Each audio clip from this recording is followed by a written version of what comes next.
Քննչական կոմիտեն շուրջ 5 ամիս ապօրինի կալանքի տակ գտնվող ազգային բարերար, գործարար Սամվել Կարապետյանի կալանքը ևս 2 ամսով երկարաձգելու միջնորդություն է ներկայացրել։ Քննչական կոմիտեի համապատասխան քննիչների խումբը բաղկացած է 53 քննիչներից։ Այդ խումբը փաստացի գործում է 2025 թվականի հուլիս ամսից եւ 53 քննիչներից բաղկացած քննչական խումբը դեռևս դատարանից խնդրում է, որ կարողանան կատարել նախաքննություն, իսկ այդ ընթացքում Սամվել Կարապետյանը լինի կալանավորված։ Սա ինքնին այս նախադասությունը, այս երևույթը աբսուրդ է։ Ինքնին միայն սա արդեն բավարար է արձանագրելու համար, որ մենք իրավաբանությունից դուրս ենք գործում։ Բայց առաջնային շեշտադրումը այս պահին ցանկանում ենք կատարել այն իրադարձությունների վրա, որը վերաբերում է Հայաստանի Հանրապետության Վճռաբեկ դատարանի հակակոռուպցիոն պալատին։ Տեսեք ինչ տեղի ունեցավ։ 2025 թվականի նոյեմբերի 13-ին վերաքննիչ հակակոռուպցիոն դատարանը մերժում է դատախազության կողմից ներկայացված բողոքը։ Այդ բողոքի մերժումը իրենից ենթադրում է մի իրավիճակ, որ փաստացի պահպանվում է միայն աբսուրդային կոչի դրվագը, այսինքն մեր ձևով կմասնակցենք մայրաթոռի պաշտպանությունը, նախադասությունը որպես կոչ որակելու իրավիճակ։ Իսկ տնտեսական բնույթի աբսուրդային մեղադրանքները հիմնավոր կասկած այդպես էլ չէին հաղթահարվել։ Սա ինչ է նշանակում, որ Սամվել Կարապետյանը այլևս պետք է լիներ ազատության մեջ, երբ նոյեմբերի 18-ին կալանքի ժամկետը լրանում է։ Գիտեք ինչի համար, քանի որ կոչի դրվագով ինքնին նախաքննության ժամկետը 5 ամիս։ 5 ամիս։ Այն կարող է երկարաձգվել 1 ամսով, բացառիկ դեպքերում փորձաքննության նպատակով։ Իսկ 53 քննիչներից բաղկացած քննչական խումբը քանիցս արձանագրել է, որ նման անհրաժեշտություն չունի։ Ֆիքսեցինք նոյեմբերի 13 վերաքննիչ հակակոռուպցիոն դատարանի որոշում։ Ինչ է տեղի ունենում նույն օրը։ Քննիչի կողմից դեռ միջնորդություն չի ներկայացվել։ Երկարաձգման նման միջնորդություն մուտք չէր արվել։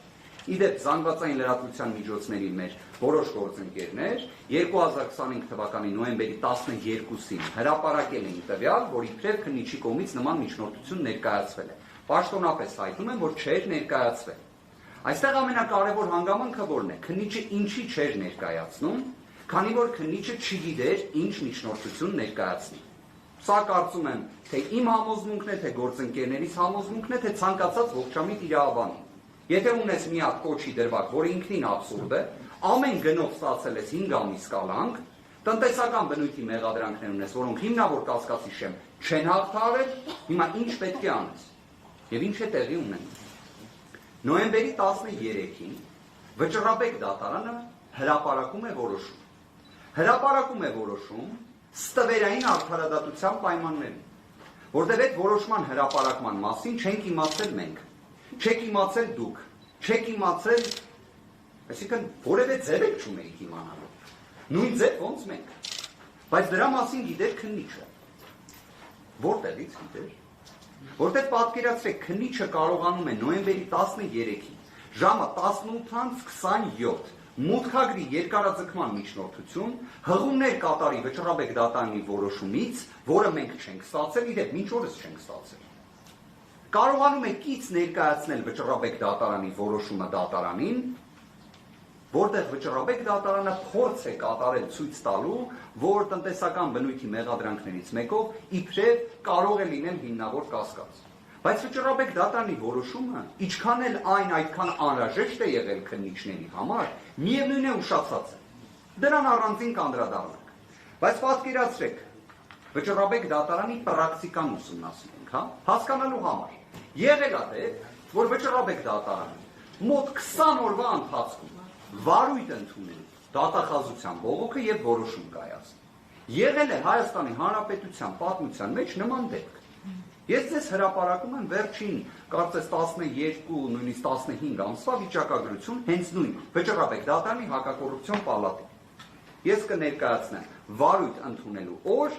որոշման հրապարակման օր։ Օրինակ, ապրիլի 4-ին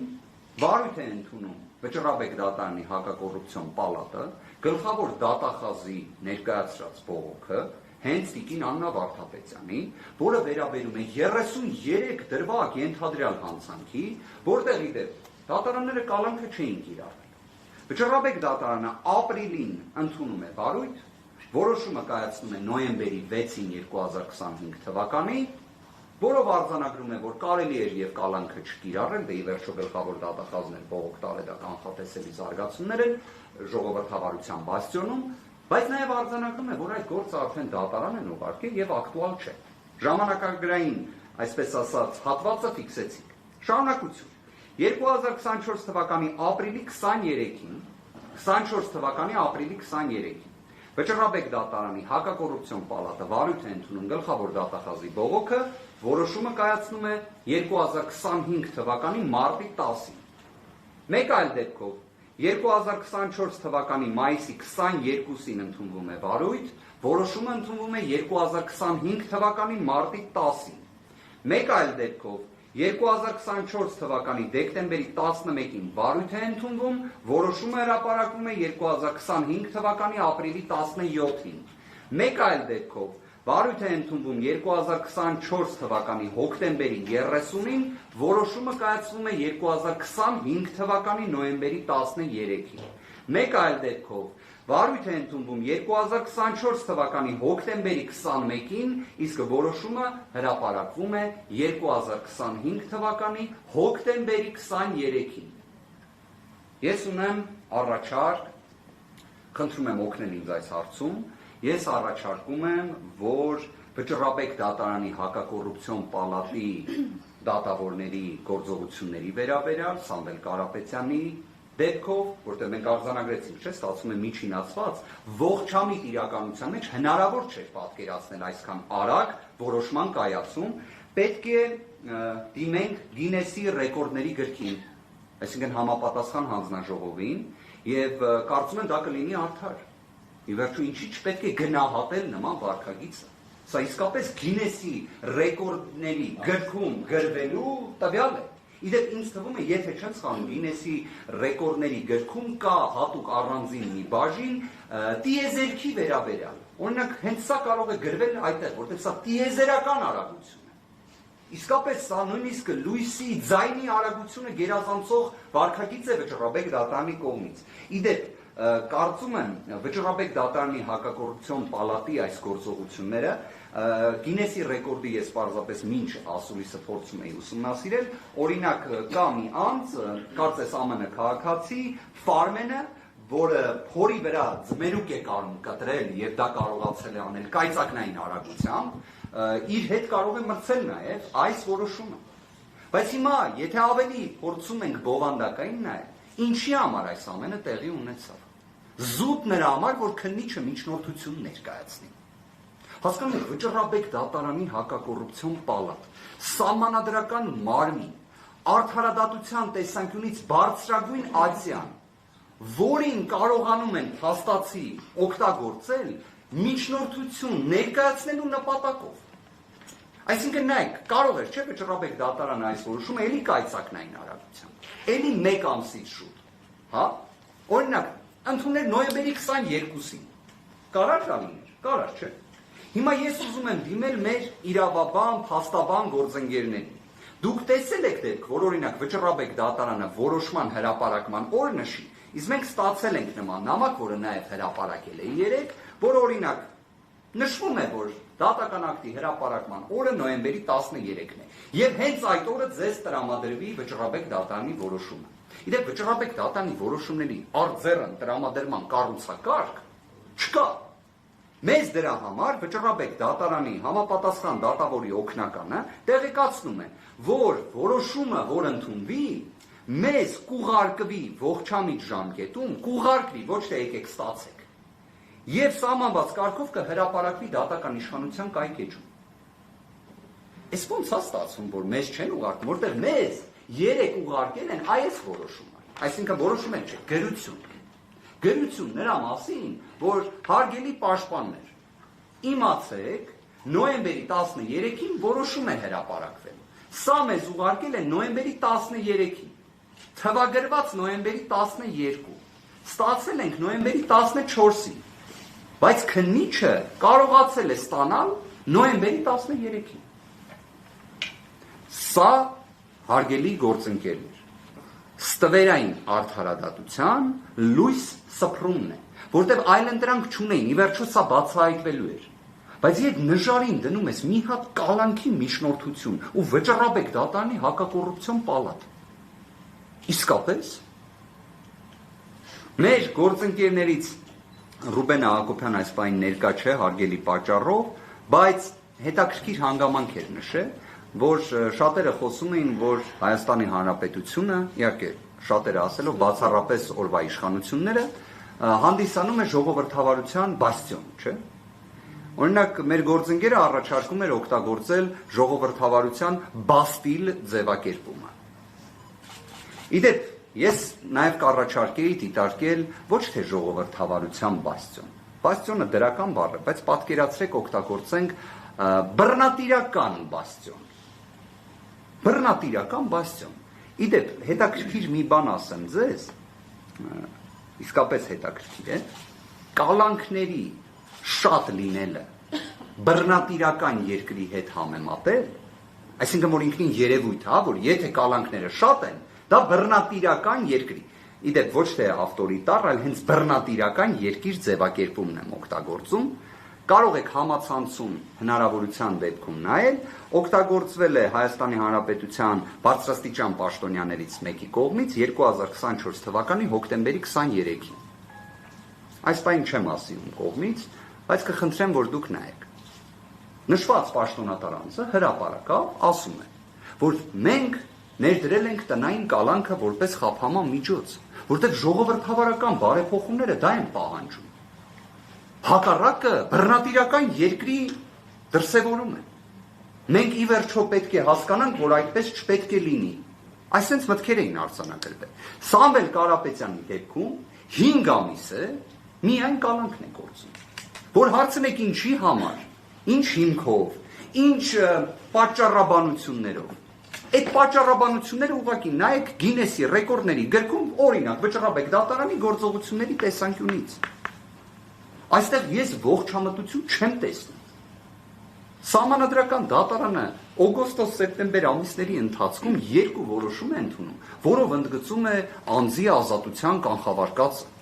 Այսինքն որ չի կարելի մարդուն կալանավորել, ուղղակի կալանավորելու համար։ Այն պետք է լինի բացառիկ միջոց, պետք է դրա համար բոլոր այլ միջոցները սպառված լինեն։ Բայց մենք տեսնում ենք, որ այդ ամենը չի գործում։ Հարգելի գործընկերներ, սա ծայրահեղ, վտանգավոր, ժխտողականության ճանապարհ է։ Սա իրավական նիհիլիզմի ճանապարհ է։ Մեր կողմից ներկայացված վճռաբեկ ոգները մենք գործընկերներով քննարկել ենք։ Մենք հենց նախաքննական գաղտնիքի այս աբսուրդային սահմանափակումները վերջանան, որը մենք էլ ենք չպնդում, որ եկեք վերջ տանք այս նախաքննական գաղտնիքին։ Մենք հրապարակելու ենք մեր ներկայացրած վճռաբեկ բողոքը եւ թող դատախազությունն էլ հրապարակի իրենց ներկայացրած բողոքը։ Եվ ուղղակի թող ցանկացած անաչառ դիտորդ ասի, որ մի բողոքը պետք է ընդունվեր վարույթ։ Գլխավոր դատախազության բողոքը, թե մեր կողմից ներկայացված բողոքը։ Վարույթ է ընդունվում գլխավոր դատախազուի տեղակալի ներկայացրած բողոքը եւ 20 օրյա ժամկետում որոշում է ընդունվում։ Հենց այն օրը, որ քննիչը կարողանա միջնորդություն ներկայացնի։ Այստեղ էլ է հետաքրքիր հանգամանք։ Քննիչը ըստ քննչական կոմիտեի նախագահի հրամանի ժամկետի լրանալուց 7 օր շուտ պետք է ներկայացնի միջնորդությունը։ Այս անգամ այդպես չեղավ։ Այսինքն քննիչը ինչին էր սպասում։ Ինչին էր սպասում։ Այսինքն այս ինչ համոզմունքներ, այս ինչ կանխավարկածներ են գործում։ Եվ ներկայացնում է նոյեմբերի 13-ին, որը քրեական դատավարության օրենսգրքով վերջնաժամկետներ միջնորդություն ներկայացնելու։ Բայց անպայման միջնորդության մեջ պետք է հնարավորություն ունենար ցիտելու վճռաբեկ դատարանը։ Բայց դա միայն ինքը ունի։ Այդ հնարավորությունը վերապահված է միայն քննչական մարմիններին։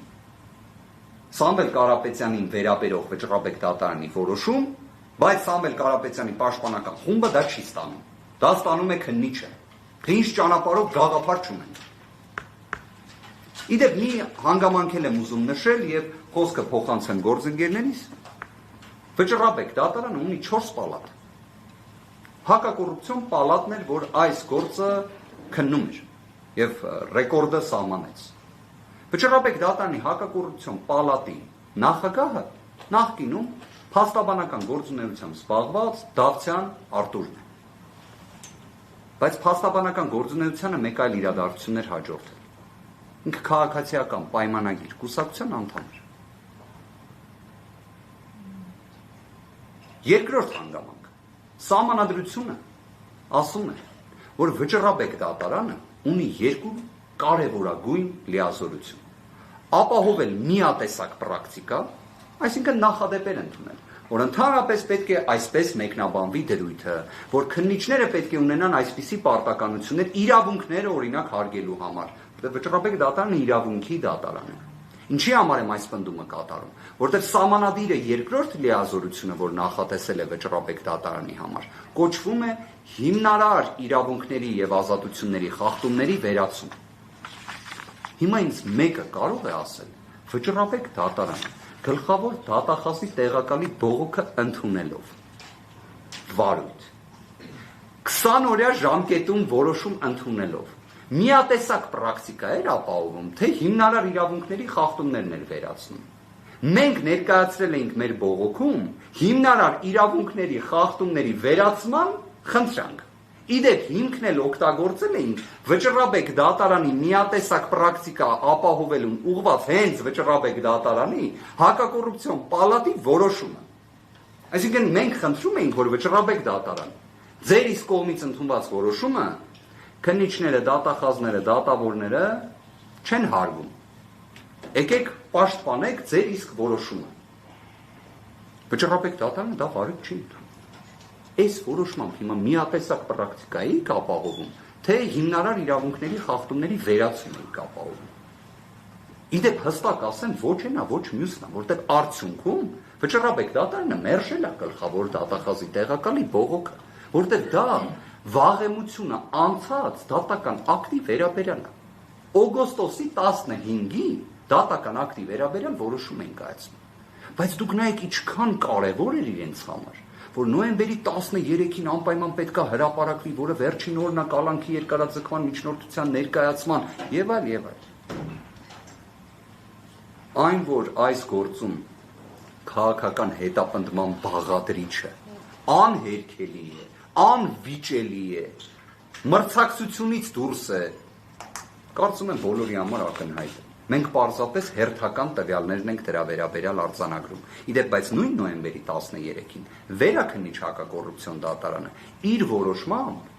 արդեն իսկ այնպիսի դիրքորոշում է ներկայացրել, որը պարտադիր է թե քննիչի, թե դատախազի, թե դատարանների համար, որտեղ այդ որոշումը բեկամված չէ։ Իսկ ըստ այդ որոշման կալանքը չի կարող այլևս երկարաձգվել։ Ես հենց նման կատեգորիկ դատողություններ կանեմ։ Այն պատճառաբանությունները, որոնք համադրվում են եւ վերլուծվում են, եւ այն միջնորդությունը, որը մենք արդեն իսկ ուսումնասիրել ենք քննիչի կողմից ներկայացված, հնարավորություն չի տալիս նվազագույն իրավական պետության պայմաններում կալանքի երկարաձգման։ Սա է իրավիճակը։ Գործընկերներս շատ լավ։